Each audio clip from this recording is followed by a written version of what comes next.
Livro de Esther, livro histórico, né?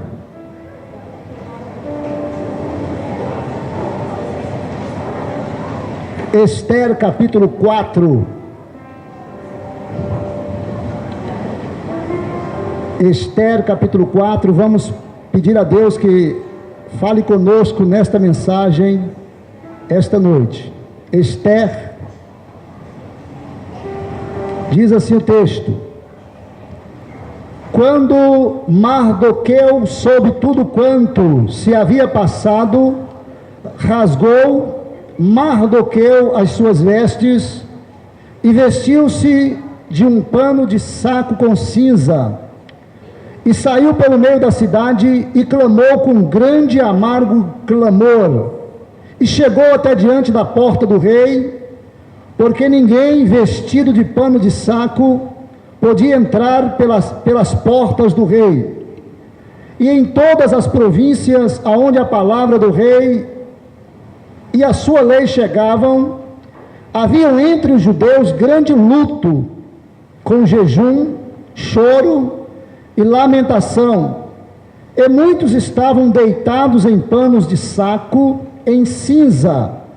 Então vieram as moças de Esther e os seus eunucos e fizeram-lhes saber com que a rainha muito se doeu, e mandou vestes para vestir a Mardoqueu e tirar-lhe o seu cilício, porém ele não as aceitou. Então Esther chamou a Ataque, um dos eunucos do rei, que este tinha posto na presença dela, e deu-lhe mandado para Mardoqueu, para saber o que era aquilo, para que servia. Saindo Ataque a Mardoqueu, à praça da cidade que estava diante da porta do rei, Mardoqueu lhe fez saber tudo quanto lhe tinha sucedido, como também a oferta de prata que Amã dissera que daria para os tesouros do rei pelos judeus, para os lançar a perder. Também lhe deu a cópia da lei escrita, que se publicara em Suzã, para os destruir, para mostrar a Esther e lhe a fazer saber, e para lhe ordenar que fosse ter com o rei, e lhe pedisse e suplicasse na sua presença pelo seu povo. Veio, pois, Ataque e fez saber a Esther as palavras de Mardoqueu.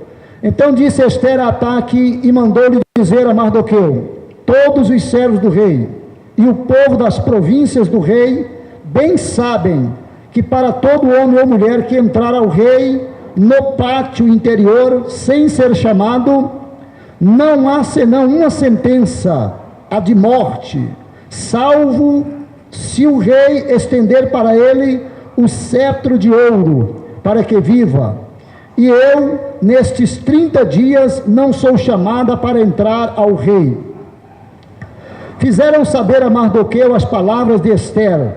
Então disse Mardoqueu que tornassem a dizer a Esther: não imagines em teu ânimo que escaparás na casa do rei, mais do que todos os outros judeus, porque se de tudo te calares neste tempo, socorro e livramento de outra parte virá para os judeus, mas tu e a casa de teu pai perecereis, e quem sabe se para tal tempo como este chegaste a este reino.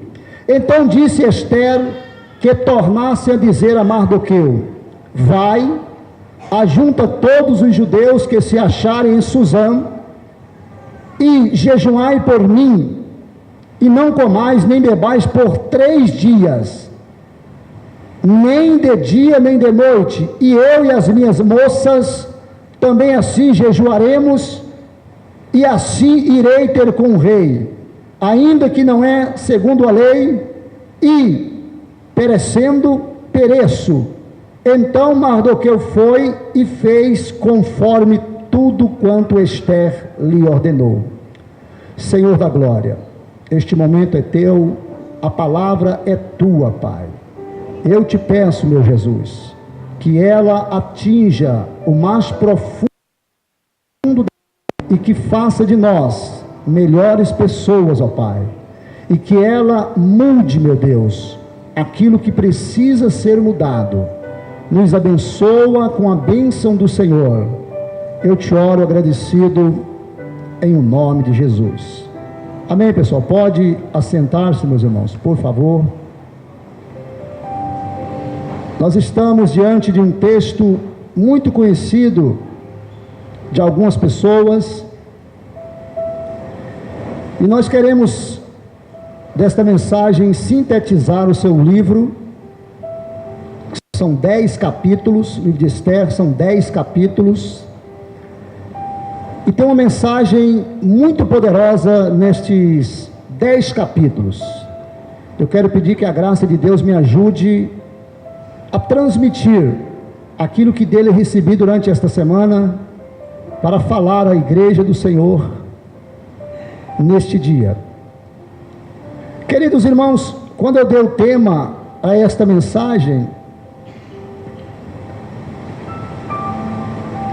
não importa onde estamos, Deus está nos vendo e sempre vai cuidar de cada detalhe. Se nós formos refletir e analisar a história da rainha Esther, que tem o nome hebreu era Hadassa, que significa murta. Quando ela fazia parte do harém do rei, Mardoqueu e todos aqueles que ali estavam lhe deu um nome persa. A Bíblia mostra alguns personagens muito poderosos neste livro de Esther. Entre eles nós vamos destacar o rei Assuero, ou Xerxes, que reinou desde a Índia até a Etiópia. Imagine quanto petróleo que esse rei, esse monarca, não tinha poder sobre ele. Sobre 127 províncias reinou esse monarca poderoso. E um dia ele deu uma festa de 6 meses, 180 dias. Entre 127 províncias, um número de 100 milhões de pessoas era comandado pelo rei Assuero. E durante 6 meses, províncias vinham à festividade promovida pelo rei. Claro que não são de uma só vez. Vezes vinham pessoas de vários locais e de várias nacionalidades. E quando terminou os 6 meses de festa, ele agora dá uma festa para os seus durante 7 dias. E no último dia desta festa, ele manda chamar a outra personagem desta história, chamada Vasti, uma persa, rainha do rei Assuero. E segundo o historiador, essa mulher foi chamada para apresentar diante de 127 príncipes, para mostrar a sua beleza, a sua formosura. E Vasti, por mais de 6 vezes, ela foi advertida a vir na presença do rei Assuero. Os eunucos chamavam, e ela disse: não, eu não vou comparecer diante destes homens. E uma lei persa, pastor Leandro, resguardava Vasti. Não foi que ela desobedeceu. Uma lei persa resguardava uma mulher do calibre dela de se apresentar perante homens, principalmente depois de o rei ter tomado todas e ter perdido o equilíbrio das situações. A história bíblica disse que Vasti se negou por muitas vezes não se apresentar na presença do rei Assuero. E isso provocou um reboliço terrível, de maneira tal que o rei Assuero, já esquentado da sua cabeça, convoca agora o seu ministério, os homens dotados na lei, juízes. Esdras disse que eram homens com capacidade avançada do conhecimento das leis persas e das leis hebraicas. Ele reúne esse grupo e diz: vem cá, o que nós vamos fazer agora?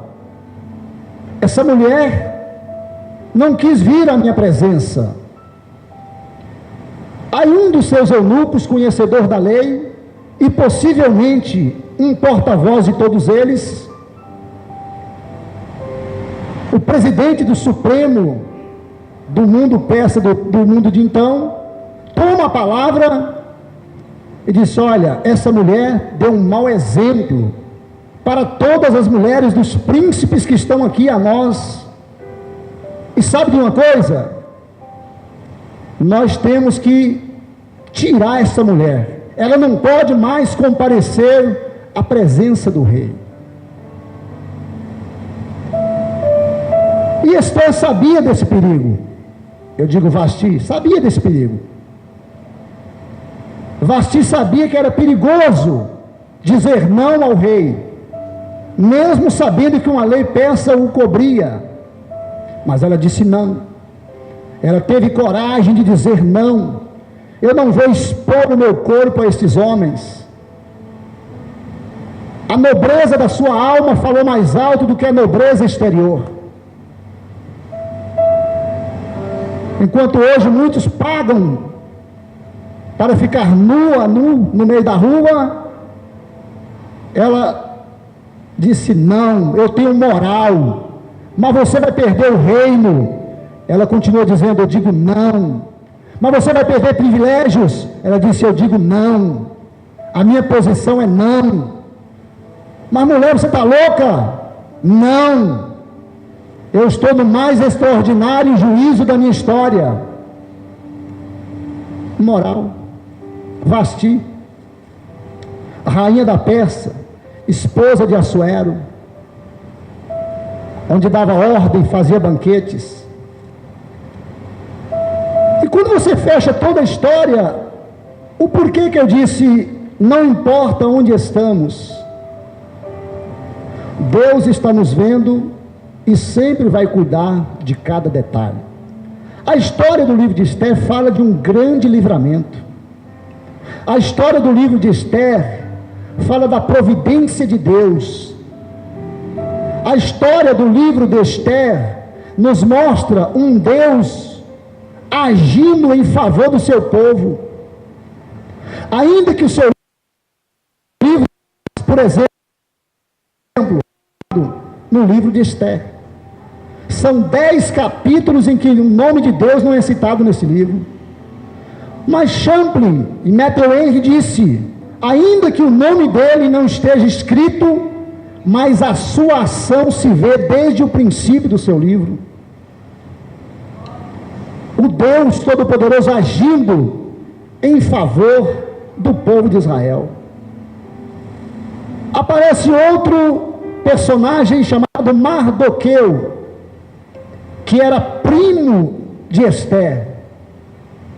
Alguém disse: ele era tio de Esther. Ele era primo de Esther e pai adotivo de Esther, e provavelmente da mesma idade.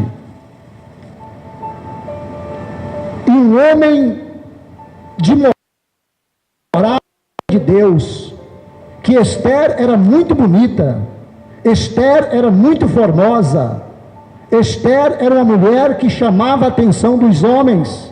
E por que não chamou de Mardoqueu? A visão de Mardoqueu não era uma mulher que estava ao seu lado. A visão de Mardoqueu era cuidar de uma jovem que mais tarde seria usada para dar um grande livramento a toda a nação de Israel. Este Mardoqueu teve essa visão de ver isso. Esther é a quarta personagem do livro. Uma mulher extraordinária. Quando levada cativo para a Babilônia e depois para o reino persa, ela perde os pais. Ela é da tribo de Benjamim, assim como seu primo Mardoqueu. E Esther deixou gravado na história como Deus age. Não importa onde quer que esteja um filho dele, seja na Pérsia, seja na Babilônia, seja em Teófilo Otoni, seja no Rio de Janeiro, seja nos Estados Unidos da América, seja na Austrália, aonde quer que tiver um filho de Deus, que tem aliança com ele, e que vive segundo suas regras, suas normas, pode saber de uma verdade: há um livramento dele nas nossas vidas, porque Deus é um Deus maravilhoso, poderoso, Senhor no céu, na terra, comandante por excelência, ele é o detentor da última palavra. As coisas andam, aonde ele para, as coisas param, e esse Deus é todo poderoso. E Esther está nos dando uma lição, e o livro de Esther nos mostra como Deus age. Outro personagem que aparece nesse livro é um moço por nome de Amã. Amã, meu irmão, já era inimigo de Israel desde os tempos antigos. Ele era do povo dos amalequitas, inimigo ferrenho de Israel. Agora eles estão à distância de Israel, e o capeta não para de perseguir, e o diabo não para de perseguir. Então esses 5 personagens, irmão, é que nos chama a atenção no livro de Esther. E aí nós vamos ver a sua história de como Deus vai dar livramento à nação de Israel de uma forma extraordinária. Quando Vasti se nega a fazer o que o rei queria, ela é deposta como rainha. Ela sai de cena. Quando ela sai de cena, o rei, o capítulo 2 desse livro vai mostrar algo tremendo. Vai dizer assim: passadas estas coisas, e apaziguado já o furor do rei Assuero, lembrou-se de Vasti e do que fizera, e do que se tinha decretado a seu respeito. Então disseram os jovens do rei que lhe serviram: busquem para o rei moças virgens e formosas. Passada a angústia do rei, ele sente falta da rainha, porque ele faz algo bêbado, no momento louco da sua história, mas não sabendo ele que tudo que estava acontecendo estava no propósito de Deus. Vasti é deposta como rainha. Agora os jovens chamam, vai no harém do rei e vai tirar uma mulher para apresentar perante Assuero. E a Bíblia disse que elas se preparam durante 1 ano, 6 meses e mais 6 meses. Mas você sabe quantas meninas tinham ali? 1.400 meninas. 1.400 jovens que se apresentaria perante agora os eunucos e depois a Assuero. E essa Esther, sem fazer nada, sendo conduzida e obedecendo ordens do seu primo Mardoqueu, um homem santo de Deus, ela é apresentada, alcança o beneplácito de ser apresentada para ser avaliada. Então nasce um concurso de beleza no reino persa, e agora as mulheres vão passar por ali para agradar o coração do rei. E o rei tinha várias mulheres concubinas, e Esther vai ser uma pessoa que vai mudar o coração do rei. Verdade é que quando ela vai chegar no capítulo que eu li, para falar com o rei do problema da nação, Ela disse: olha, tem 30 dias que eu não chego, o rei não me procura, e eu não posso chegar no pátio, porque qualquer pessoa, é sabido em todo o reino persa, que qualquer pessoa que chegar num pátio, e se o rei não colocar para ele o cetro de ouro para colocar a mão, ele será morto em praça pública. Ela sabia disso. Mas quando ela vê o rei disse para ela assim: eu te dou até metade do reino. O que significa isso? Que ela mexeu o coração do rei. O rei viu em Esther algo diferente que não viu nas 1.400 concorrentes. Só que o que o rei viu em Esther não foi lado físico, não foi beleza exterior. O rei viu nela algo de Deus. Ela estava sendo introduzida ali porque Deus estava colocando Esther naquele local. Não foi as suas curvas, não foi a beleza, não foi os seus perfumes caros, não foi o seu tratamento de um ano, não. Era a mão do Todo-Poderoso que estava dando livramento à nação de Israel. Via uma mulher que estaria levantando ali naquele reinado. E essa história é fantástica. E aí nós vamos ver que ela é Vastia deposta como rainha. 4 anos depois, Esther é aceita como rainha. E nesse tempo, um moço por nome Amã, ele era o segundo homem do rei. Se você ler a Bíblia, no capítulo 3, depois dessas coisas, o rei Assuero engrandeceu a Amã, filho de Amedate, o Agatita, e o exaltou e pôs o seu lugar acima de todos os príncipes que estavam com ele. Aí começa o trabalhar do cão. Mas olha como é que Deus é tão extraordinariamente detalhista, irmão. O capítulo 2, Esther levanta como rainha. O capítulo 3, o rei Assuero levanta Amã como segundo do seu reino.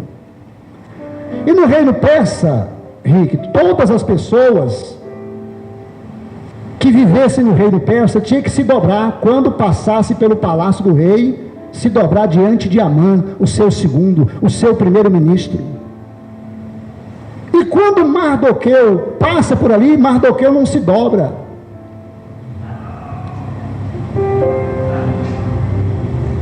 Alguém pega e informa a ele. Tem um moço aqui, por nome Mardoqueu. É a primeira vez que um judeu é chamado de judeu na Bíblia. Foi quando Mardoqueu foi chamado de judeu. Mardoqueu estava na Pérsia, irmãos,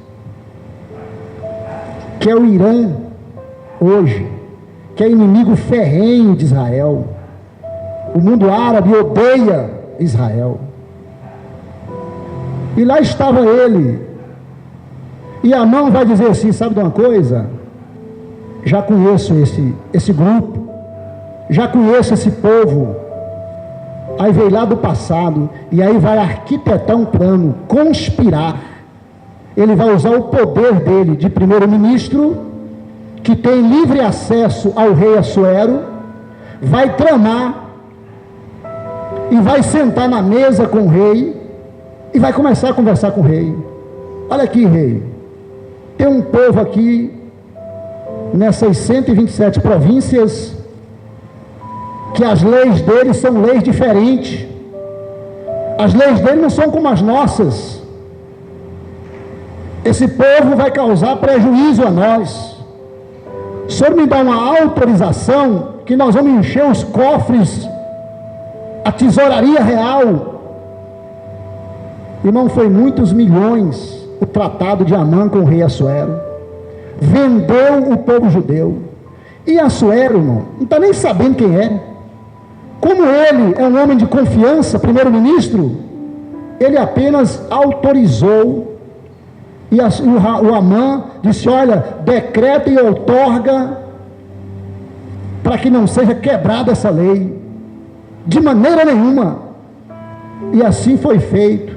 E o rei, além de autorizar, assinou e mandou entregar nos cavalos alados todas as cartas para as 127 províncias.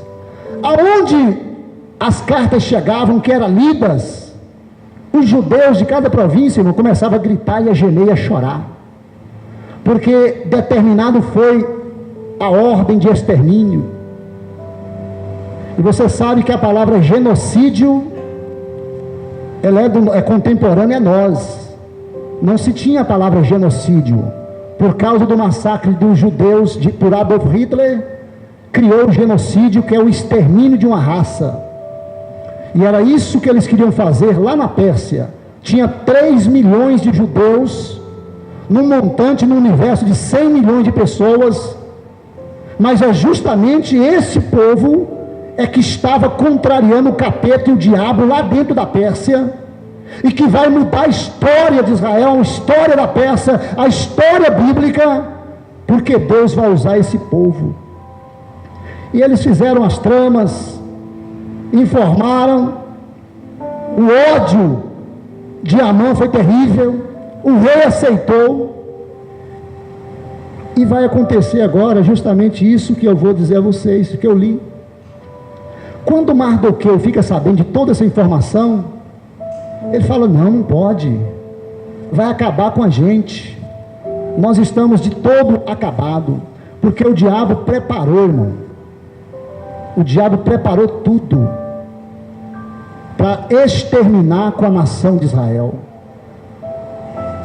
O que foi feito então? Quando Mardoqueu descobre da situação, a única saída que Mardoqueu tem é quem? Junto ao governo, nós temos uma pessoa lá dentro.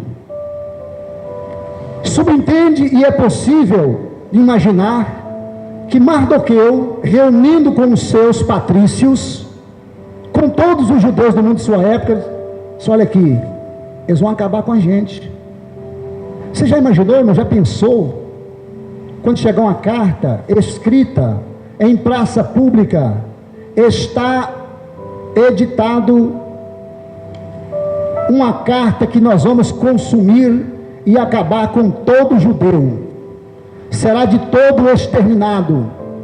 Se você ouvir isso, como é que vai ficar o seu ânimo? Quando alguém começa a ameaçar você de alguma coisa, como é que você fica? Imagine que esse povo tinha crianças, esse povo tinha anciãos, esse povo tinha emoções, esse povo tinha projetos de vida, esse povo tinha tudo como qualquer um de nós, mas de repente existe uma lei que vai acabar com eles, e esta lei, assinada pelo rei, e não se podia revogar esta lei. E agora? O que nós vamos fazer? Amã está dizendo que vai matar os judeus, e ele está acreditando nisso. Mardoqueu está acreditando que Deus vai dar livramento. A peça que eles têm é alguém que Deus colocou lá no governo. Aí vai entrar em cena Hadassa, a Murta, que para os persas é Esther. E de repente, o texto que eu li a vocês, Mardoqueu não aguenta ouvir aquilo e vai chegar diante agora de Esther. Ele não pode chegar a Esther, então ele tem que mandar alguém. E ele se veste de humilhação, de pano de saco. Ele se veste de uma forma que alguém vai ver a maneira que ele está vestido. Irmão, naquela época, quando se vestia de pano de saco e cinza, era motivo de opróbrio, humilhação, por alguma catástrofe, por alguma miséria. E ela fica sabendo lá no seu reino, no seu canto, e ela manda saber o porquê que Mardoqueu está daquele jeito. Vê o que está acontecendo com meu primo, o que está acontecendo. E aí ela manda perguntar, e Mardoqueu disse: diga a ela assim, assim e assim. E ela vai e responde para Mardoqueu: olha aqui, meu primo, eu não posso. É sabido que em todo o reino, qualquer um de nós que quiser aproximar do rei, você tem que ter motivo ou ele tem que colocar o cetro para eu tocar, e já tem 30 dias que ele não me procura, como que eu vou fazer? Aí ele devolve para Mardoqueu, e Mardoqueu disse a ele algo fantástico. Falou: minha filha, a razão pela qual eu estou mandando a você estas falas, você é a pessoa. Você acha que você está aí por acaso? Então agora, querido irmão, igreja, eu tenho que entender o propósito de Deus para cada coisa. Esther não sabia de nada disso no começo da sua história. Mardoqueu não sabia de nada disso, das tramas que Amã estava tramando contra eles. Você já não parou para pensar em algo sobre isso? O diabo muitas vezes está planejando coisas contra mim e contra você. Todo instante da nossa vida, ele não nos quer ver de pé, irmãos. Ele nos quer ver prostrado. No universo de 100 milhões, o que é 3 milhões? É apenas 3%. Mas que causava ódio no coração daquele Amã, um desejo desequilibrado. Pela segunda ou terceira vez que ele não prostrou diante de Amã, sabe o que Amã fez?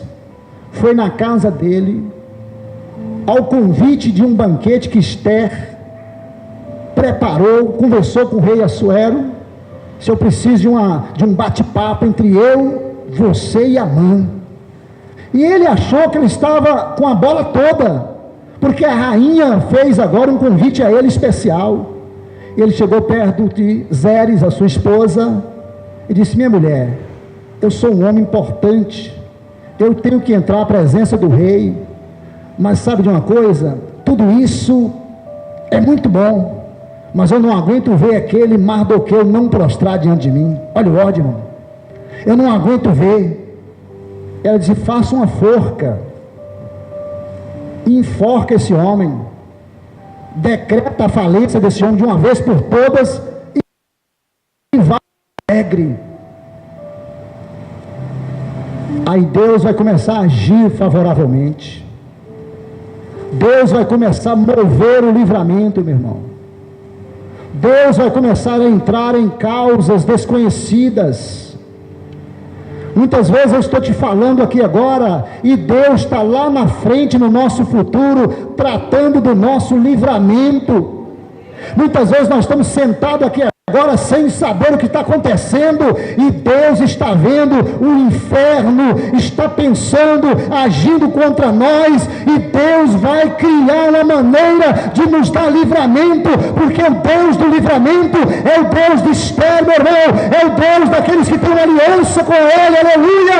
Ele é um Deus que nos livra, não importa onde nós estamos ou estivermos, Ele entra com livramento, não importa o que tem que ser feito, meu irmão, Deus faz, não importa quem Ele tem que levantar, Ele levanta, porque Ele é Deus nos céus e na terra, para cumprir a sua palavra. Ainda antes que houvesse dia, eu sou, e não há quem possa escapar das minhas mãos. Operando eu, quem impedirá? Há um Deus do céu que entra na nossa causa, e quando Ele resolve entrar, meu irmão, não há ninguém que possa dizer não, porque Ele está na diretriz da nossa história, porque Ele pagou um preço por nós temos a marca da promessa, e nós somos dele, meu irmão. Por isso não tenha medo, Deus é contigo. Tudo estava feito, planejado por Amã, mas ele só esqueceu de um detalhe. Ele esqueceu que há um Deus nos céus, que conhece passado, presente e futuro. Há um Deus nos céus que sabe todas as coisas. Há um Deus no céu que conhece a sua história, conhece a sua vida, conhece o seu programa. Há um Deus no céu que está dando livramento ao teu povo, aleluias. Ele esqueceu desse detalhe, como muitos têm esquecido.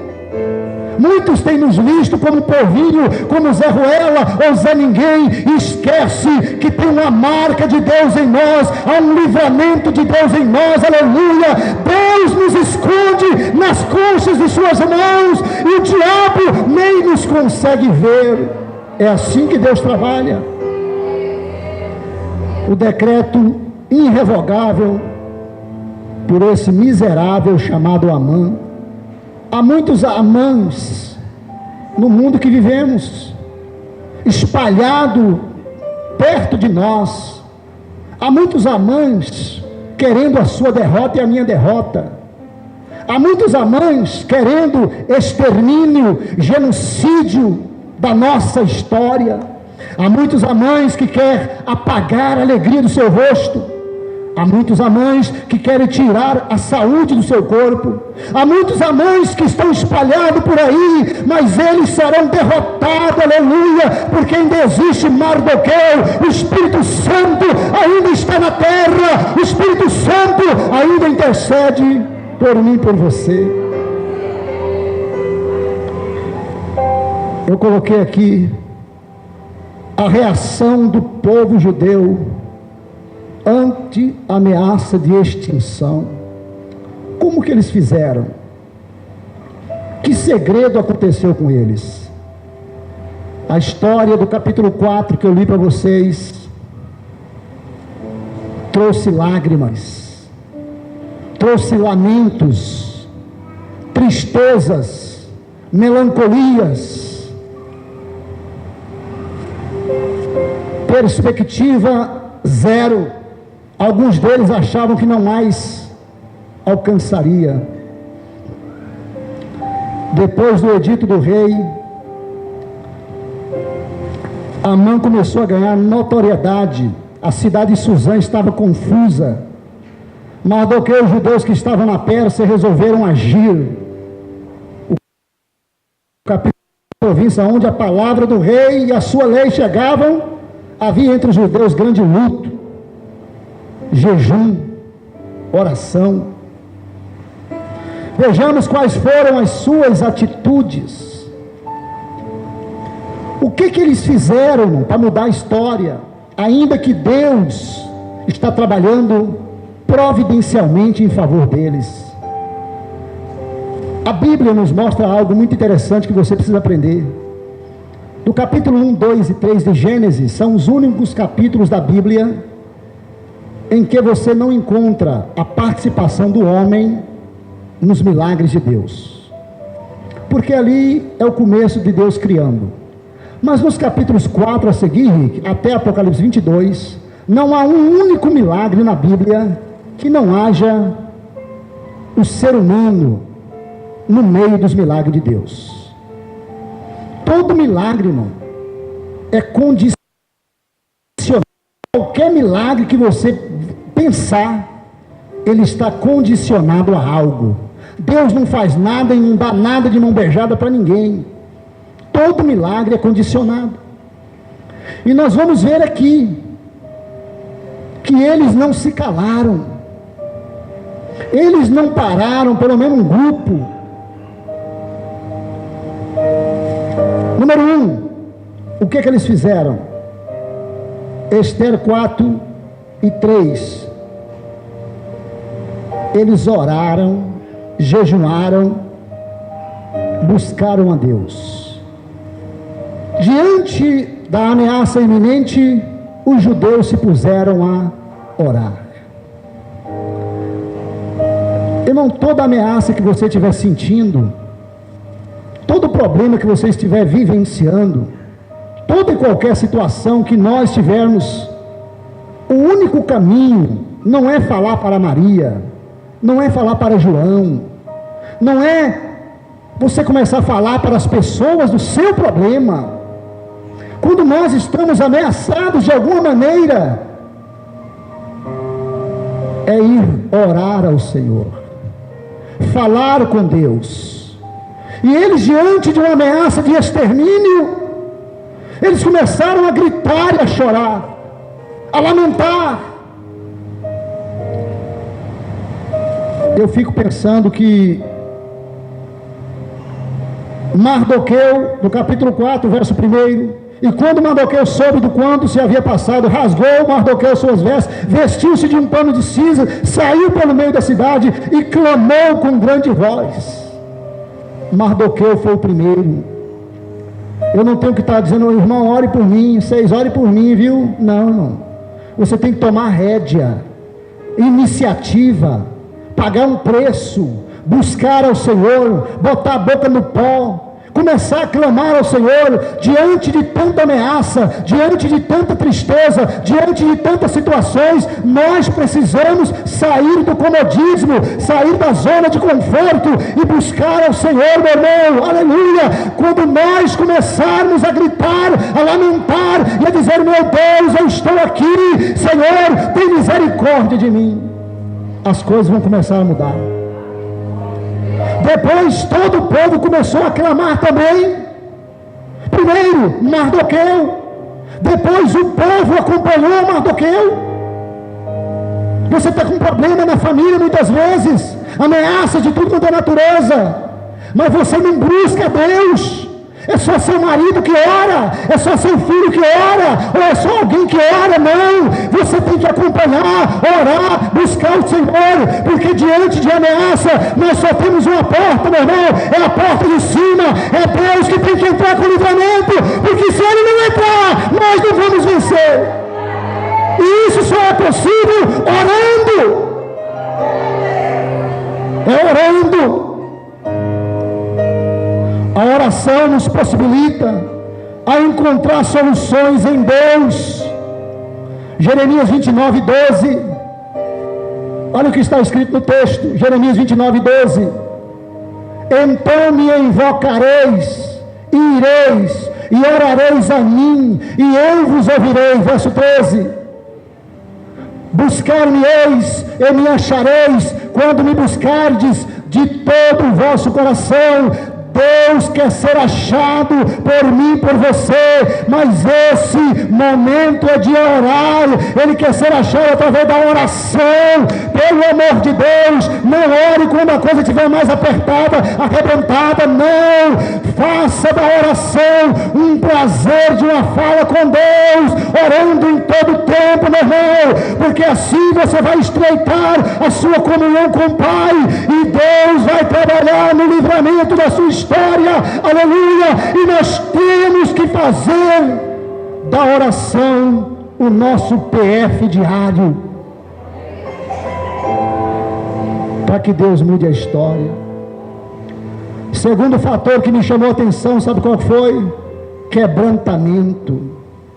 Esther 4, de 1 a 3. Além de os judeus orarem, o registro sagrado diz que de que forma eles oraram. Em todas as províncias onde a palavra do rei e a sua lei chegava, havia entre os judeus grande luto, com jejum, com choro e com lamentação, e muitos estavam deitados em sacos, em cinzas. Eu ainda sou do tempo que nós botávamos a boca no pó, botava a testa no piso e começava a gritar: Senhor, tem misericórdia de mim. Eu ainda sou de um pedacinho do tempo em que a minha testa manchava com um chão, aleluia. Eu ainda sou daquele tempo ainda pequenininho, em que eu respirava e o pó do chão começava a sujar o meu rosto, meu irmão.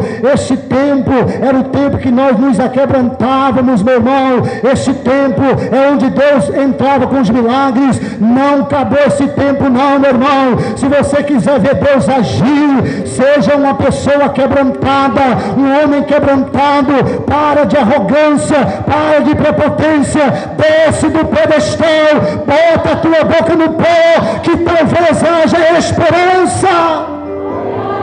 O quebrantamento deles atingiu os céus. Em Salmo 34, 18, um coração quebrantado atrai a Deus. Olha lá, perto está o Senhor dos que têm um coração quebrantado. Quando alguém tem um coração quebrantado, o Senhor está próximo dele, meu irmão. Para de arrogância, derrama diante de Deus, que quando você começar a quebrantar, o Senhor vai estar perto de você. No momento que você precisar, o céu se abala com o coração quebrantado, com a mulher que chora, com o homem que chora, o céu se abala. Isso moveu o coração de Deus. Salmo 51:17, um coração contrito e aquebrantado, o Senhor não despreza. Não importa o seu nível intelectual, o seu anel de nível superior, a sua casa, nada. O que Deus não despreza é um coração contrito e quebrantado. Olha lá. Sacrifício aceitável a Deus é um espírito quebrantado, é um coração quebrantado e contrito. Ele não vai desprezar, meu irmão. Quando nós estamos chorando, Deus está vendo o nosso choro e as nossas lágrimas. Seja uma mulher e um homem quebrantado, que você vai mudar a história no futuro, você vai mudar a história na sua casa. O livramento vai entrar para o seu filho, o livramento vai entrar para a sua família, para o seu esposo, para a sua empresa. Mas seja alguém quebrantado. Acabou os lenços da Assembleia de Deus, irmão, porque o povo não chora mais. Muitos estão chorando de raiva, outros estão chorando por outros motivos. Eu estou dizendo chorar na presença do Pai. Isso só é possível por uma ação do Espírito Santo. Não adianta esfregar o olho de coruja, que só vai chorar de raiva. Eu estou falando não conter uma emoção através de uma ação do Espírito Santo dentro do ser humano, e ele explode e chora pela presença do Altíssimo. Isso fala de coração quebrantado. Ele não despreza. Isaías 57:15, Deus atende o coração contrito e habita no meio de um povo quebrantado. Olha lá. Porque assim diz o alto, o excelso, que habita na eternidade, cujo nome é santo. No alto e santo lugar habito, e também com o contrito e humilde de espírito, para verificar os espíritos humildes e para verificar o coração. Eu habito lá em cima, eu habito num local inacessível, eu estou num trono de glória. Mas quando eu vejo um povo de coração quebrantado, eu também me faço presente ali. Ele é um Deus do céu, da sua glória, mas ele também não aguenta ver lágrima. Em lágrima ele se aproxima. Eles fizeram isso, meu irmão, e mudaram a história do seu povo. Ainda que minoria, ainda que uma lei que não se revogasse, porque houve lágrimas, houve choro, houve clamor, houve humilhação. Eles não puderam ver mais nada. Eles disseram: nada nós podemos fazer. A única coisa que podemos fazer é chorar, é quebrantar, é descer. Quando assim fizermos, Ele vai nos livrar em todo e qualquer lugar que eu pisar as plantas dos pés. Deus não tem local geográfico, não. Onde se ver 2 ou 3 em meu nome, ali eu estou. Não é local geográfico, muda minha estrutura, não. Se eu for bênção, eu sou bênção aqui, eu sou bênção lá, eu sou bênção do outro lado. Mas se eu não for bênção, eu não sou aqui, eu não sou lá, e eu não sou lá também, porque eu trago no meu corpo as marcas da promessa. Entenda os propósitos de Deus.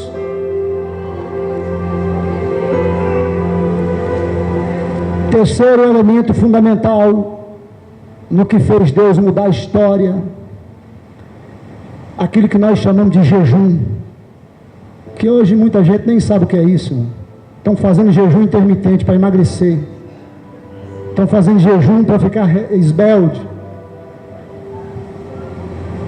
mas estão suicidando, estão se estão perdendo coisas, não tem alegria, não tem paz, não conseguem alguém, porque está se apresentando para o homem. Apresenta-se para Deus, quando você começar a apresentar para Deus, Deus tem os dele para apresentar para você. Aqui está, aqui está. É assim que funciona no mundo de Deus.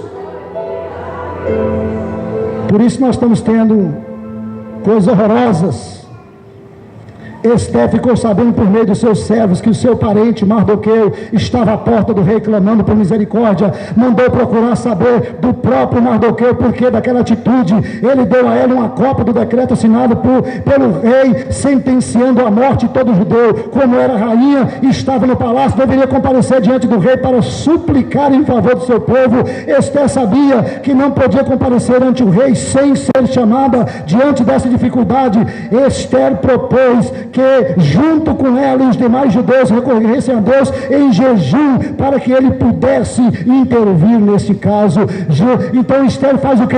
Só tem uma coisa para nós fazermos, Mardoqueu: convoque todo judeu, convoque todo mundo por 3 dias. Nós não vamos comer, nós não vamos beber, nós vamos jejuar. E ela disse assim: eu vou jejuar e as moças que estão comigo também jejuarão. Todos nós, todo judeu. Imagine 3 milhões de judeus jejuando. Isso mexeu com o coração de Deus. O jejum é a abstinência de alimentos com finalidades específicas, prática comum entre os judeus em ocasiões específicas, sendo a principal delas os momentos de aflição. Em 2 Crônicas 20, verso 3, Josafá, diante da dificuldade enfrentada, proclamou um jejum a todo o povo. Olha lá. Então Josafá teve medo e pôs-se a buscar ao Senhor e apregou o jejum em todo Judá. Experimente jejuar, meu irmão, quando você estiver com dificuldade. Experimente jejuar, proclamar um jejum na sua casa. Eu não vou nem perguntar, irmão, que é possível que você nunca fez um jejum coletivo na sua casa, você, esposa e filhos. Eu não vou nem perguntar isso, irmão. Faça, irmão. Qual a dificuldade que você está tendo? Proclame. Você que é o homem de casa, proclame o jejum. Aí é o rei Josafá, ele se encontra com dificuldade, ele está com medo, ele diz: agora, sabe o que nós temos que fazer? Vamos todos jejuar. Abraham Lincoln, no momento de bancarrota dos Estados Unidos da América, ele em rede aberta proclamou todos os Estados Unidos a orar e a jejuar, no período mais difícil da história dos Estados Unidos. Depois que fizeram isso, irmão, lê a história. Nunca mais os Estados Unidos foi como era mais. Deus mudou a história dos Estados Unidos, meu irmão, porque Deus ainda, ele recebe jejum de cada um de nós. Por isso é uma superpotência, porque eles têm como Deus no supremo comandante dos Estados Unidos da América. Você quer que Deus mude a história de sua casa? Proclame o jejum. Esdras 8, 23. O jejum move a mão de Deus a nosso favor. Olha lá. Nós, pois, jejuamos e pedimos isto ao nosso Deus. Ele atendeu às nossas orações. Quando nós jejuamos, quando nós colocamos na mão do Senhor, eu coloquei aqui: o jejum move a mão de Deus a nosso favor. Para de comer, pelo amor de Deus. Tenha um tempo com Deus. Deus me livre. Esquece esse pão de sal, esse café que te deixa com dor de cabeça. Se eu não tomar café eu estou morrendo. Morre, mas jejuma. Faz como ela fez. Eu vou. Se eu perecer, que pereço, mas eu vou. Seja crente, irmão. Seja de fato. Seja original. Seja alguém que tem a marca de Deus. Onde você pisar, estremecer o inferno porque você pisou. Eu não sei o que está acontecendo. Atos 13, 2 e 3. Através do jejum, Deus nos dá uma direção certa. Pede direção, irmãos. Estão fazendo tudo do jeito que quer. sem pedir direção a Deus. Consagra a vida. Olha lá, enquanto eles ministravam perante o Senhor e jejuavam, disse o Espírito Santo. Quando nós estamos jejuando, o Espírito Santo fala. Nós conseguimos captar a voz do Espírito Santo, porque estamos matando a carne e entrando no mundo do Espírito. Nosso ouvido fica sensível à voz daquele que ecoa. E eles estavam orando e jejuando. Disse o Espírito Santo: separai-me agora Saulo e a Barnabé, a quem os tenho chamado. Quem está em jejum e oração, meu irmão, o Espírito Santo fala, o Espírito Santo dá direção, aleluia. Olha o versículo 3, 13:3. Então, depois que jejuaram, oraram, lhes impuseram as mãos, os despediram. Vai agora, vocês têm uma direção agora, porque o Espírito Santo definiu a direção. Igreja, nós temos que ser original, porque o céu quer falar com a gente, o céu quer dar direção para nós, o céu quer dar vitória, o céu quer dar livramento, mas ele usa os métodos, os meios, que é o jejum, oração, quebrantamento, leitura da palavra, obediência e submissão. O céu quer falar com você. Joel 1,14. Deus nos convoca a santificar o jejum, porquanto o jejum é santo. Olha lá, santificar o jejum. Ele convoca a congregação para santificar. Por isso que Esther disse: menino, cachorro, gato, o que tiver aí, ninguém come. Todos estão de jejum. Porque grande é o livramento de Deus para a nossa vida. Grande é a porta que Deus vai abrir. Tem gente esperando porta, irmão. Tem gente esperando livramento. Tem gente esperando casamento. Mas não jejuma, não ora. Ou não vai demorar demais, irmão. Apressa-te! Bota a boca no pó, irmão. Senão você vai escolher por conta própria. Aí a chapa esquenta. Aí é feio. Terminando aqui, meu irmão. As atitudes do homem provocou a ação de Deus. Não adianta, irmão. Deus age na fé do homem. O homem tem que ter atitude. Como é que eu vou esperar primeiro para depois? Se Deus fizer, eu faço, né? Vamos, o mundo de Deus não é assim não, irmão. Esse é outro mundo, esse é o do cão. O de Deus não. O de Deus eu faço e colho depois. Dai e ser-vos a dado. O mundo de Deus não requer de mim. Não é que eu vou requerer de Deus. O mundo de Deus requer de mim. Meu filho, você crê em mim? Creio, Senhor. Então vem. Tem gente esperando. E tem muito tempo que já está esperando, viu, irmão? Não espera muito não, que é perigoso. Fica velho, passa o tempo, aí ninguém mais quer. O livro de Esther descreve a soberania e o cuidado de Deus para com o seu povo. Ele relata o grande livramento dado por Deus ao povo judeu na Pérsia. 3 ações Deus fez aqui. Número 1, para nós terminar. Ele age previamente, irmão. Rapaz, isso aqui é fantástico. Olha aqui. O livro de Esther nos mostra Deus agindo antes do mal se levantasse sobre o seu povo.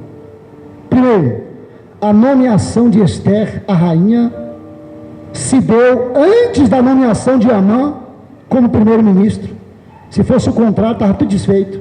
Deus primeiro levanta Esther como rainha, capítulo 2.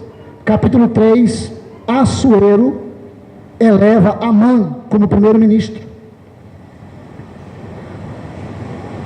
A recompensa pelo livramento de Mardoqueu. Quando o rei Assuero não conseguiu dormir durante a noite, os eunucos para ler para ele uma história.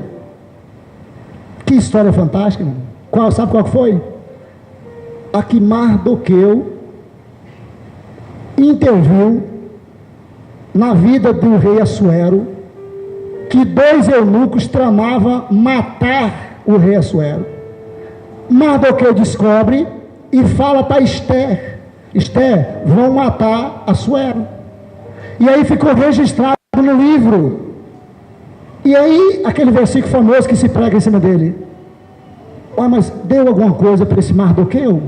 O rei está ouvindo as crônicas da história de Mardoqueu. Mas fez alguma coisa para Mardoqueu? Não deram nada. Porque se desse agora. Isso aqui é lindo, irmão. Eu tenho que falar isso a vocês. Lindo isso aqui. O que vai acontecer? Esther promove 2 banquetes. Chama Amã, chama Assuero, sentam no primeiro banquete, ela tem paciência. O rei pergunta: o que você quer de mim, Esther? Ela disse: eu farei um outro banquete amanhã. Quando ela disse farei um outro banquete amanhã, Amã sai e vai para sua casa. E o judeu Mardoqueu não se dobra. Ela faz uma forca, ele faz uma forca dentro da casa dele e volta no outro dia, no convite de Esther, o segundo banquete.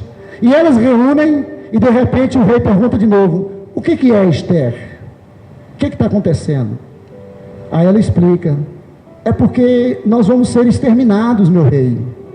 Todos nós fomos vendidos. E o Amã sentado na mesa.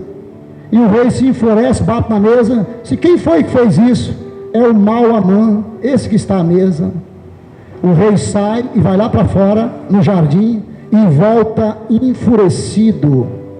E quando ele volta, ele vê Amã prostrado diante de Esther, pedindo clemência. Aquele que tramou contra os judeus, agora está pedindo clemência a uma judia. Que coisa maravilhosa. E o rei volta e vê aquela imagem e fala assim: está estuprando Esther. Piorou o caso ainda.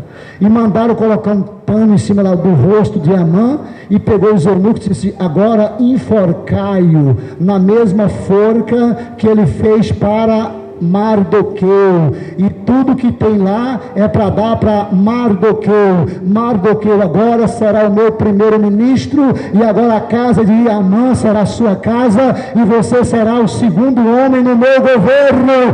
Deus muda a história, meu irmão. Quando nós estamos orando, jejuando, buscando ao Senhor, Ele inverte a situação. Muitas vezes o inimigo que tenta contra você vai ser justamente ele. É que Deus vai mostrar que ele vai ter que pedir clemência, vai ter que pedir a você: respeite, porque eu tenho as marcas do Senhor. Aleluia. E disse a ele assim: o que se dará a um homem cujo rei se agrada? E o miserável do Amã, pensando que era ele, tem que botar para andar na praça, na rua, e gritar para todo mundo ouvir que esse homem é extraordinário, vestir nele vestes reais, e ele vai andar num cavalo alado. Aí o rei disse: fazei tudo isso a Mardoqueu. Que coisa maravilhosa, irmão. O Deus da Bíblia, irmãos, está trabalhando em favor nosso.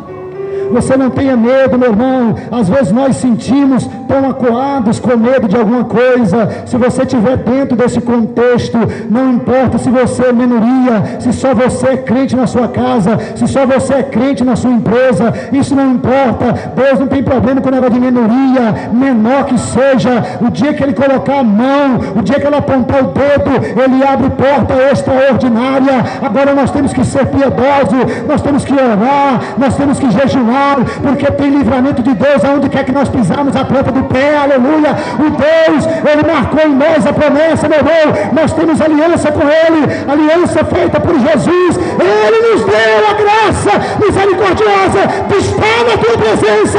Por isso, não temas, que eu sou contigo, não te assombres, eu sou o teu Deus. O mesmo Deus que usou situações lá na Pérsia é o mesmo que está aqui esta noite. O mesmo Deus que reverteu aquela situação é o mesmo que pode reverter a sua situação aqui esta noite. Eu não sei qual é a ameaça que você está sofrendo, mas eu profetizo para você: Deus está entrando com livramento na sua vida. Receba! Deus é contigo.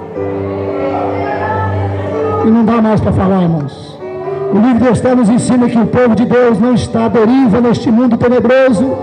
O Senhor, Deus único e verdadeiro, intervém na história. Não importa onde você está, de forma que antes mesmo do mal ser planejado para prejudicar dispõe previamente do livramento. Diante dessa verdade, devemos descansar no cuidado providencial de Deus. O Salmo 91 disse: aquele que habita no esconderijo do Altíssimo, a sombra do Onipotente, esse descansará. Vamos colocar de pé, irmãos. Vamos agradecer a Deus.